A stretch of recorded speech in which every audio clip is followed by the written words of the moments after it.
warahmatullahi wabarakatuh. Perkenalkan, kami mahasiswa dari Institut Agama Islam Negeri Palopo, Fakultas Ekonomi dan Bisnis Islam, Program Studi Manajemen Bisnis Syariah, kelas 3C. Kami dari kelompok 1 akan menampilkan sebuah video penjelasan singkat mengenai motivasi dan kebutuhan yang telah dibahas sebelumnya pada mata kuliah Perilaku Konsumen.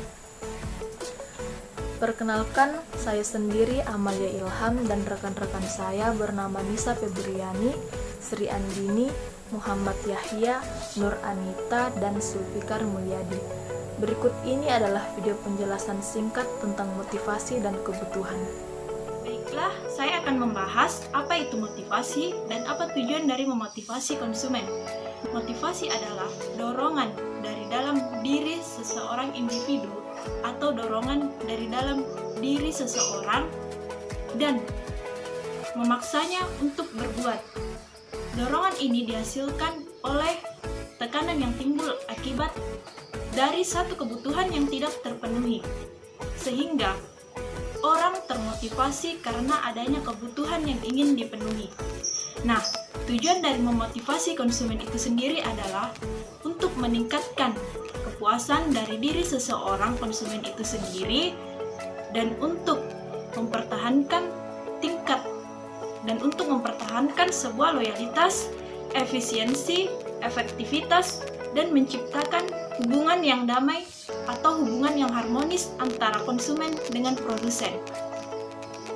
Biasanya, seorang konsumen memanfaatkannya dengan melakukan sebuah kegiatan seperti melaksanakan sebuah promo maupun diskon dan rela mengeluarkan biaya yang cukup besar terhadap produknya agar orang termotivasi untuk membeli atau untuk mendapatkan produk yang ditawarkan oleh seorang produsen.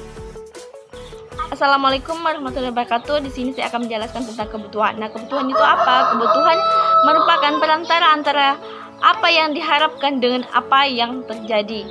Nah, kebutuhan ini biasanya muncul karena rasa ketidakpuasan oleh konsumen antara yang seharusnya terjadi dengan yang sesungguhnya terjadi. Nah, bentuk-bentuk dari kebutuhan itu ada dua macam.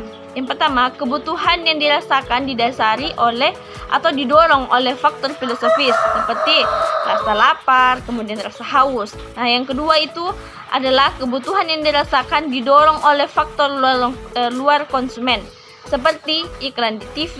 Kemudian yang kedua itu seperti aroma-aroma yang datang dari warung yang dapat membangkitkan rasa kebutuhan oleh konsumen sehingga konsumen itu bisa membeli sebuah produk tersebut. Nah, sekian dari saya. Assalamualaikum warahmatullahi wabarakatuh. Assalamualaikum warahmatullahi wabarakatuh. Perkenalkan, nama saya Muhammad Yahya. Sesi ini akan melanjutkan materi selanjutnya, yaitu kebutuhan berdasarkan manfaat dan kegunaan produk. Ada dua jenis kebutuhan. Yang pertama adalah kebutuhan multilateral, yaitu kebutuhan yang merupakan sebuah kebutuhan yang mendorong konsumen untuk melakukan pembelian produk berdasarkan atas manfaat dan karakteristik objektif. Yang kedua adalah kebutuhan ekspresif. Kebutuhan ekspresif merupakan sebuah kebutuhan yang bersifat psikologis seperti rasa puas, gengsi, emosi, atau perasaan. Sekian dari materi saya. Selanjutnya akan disampaikan oleh rekan saya. Terima kasih. Baiklah, perkenalkan nama saya Nur Anita. Di sini saya akan melanjutkan materi selanjutnya, yaitu tentang tingkat kebutuhan menurut Maslow.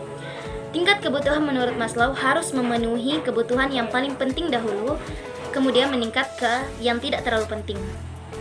Ada 5 dasar kebutuhan menurut Maslow.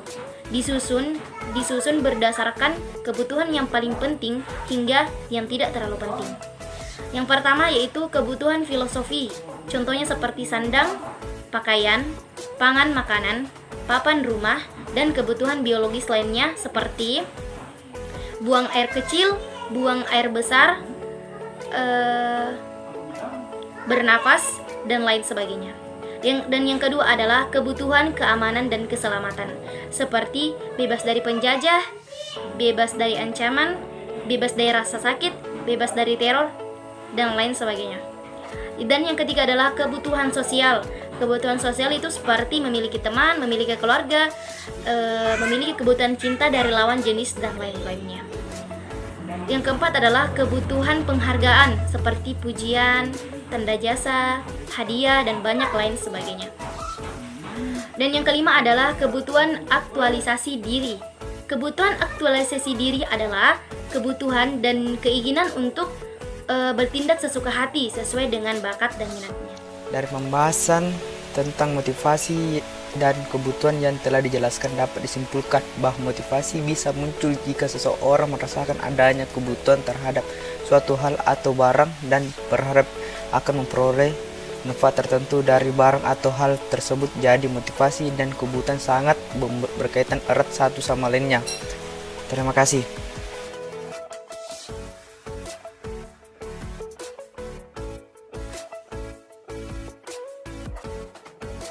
Akhir presentasi diskusi kelompok kami, semoga bermanfaat untuk kita semua.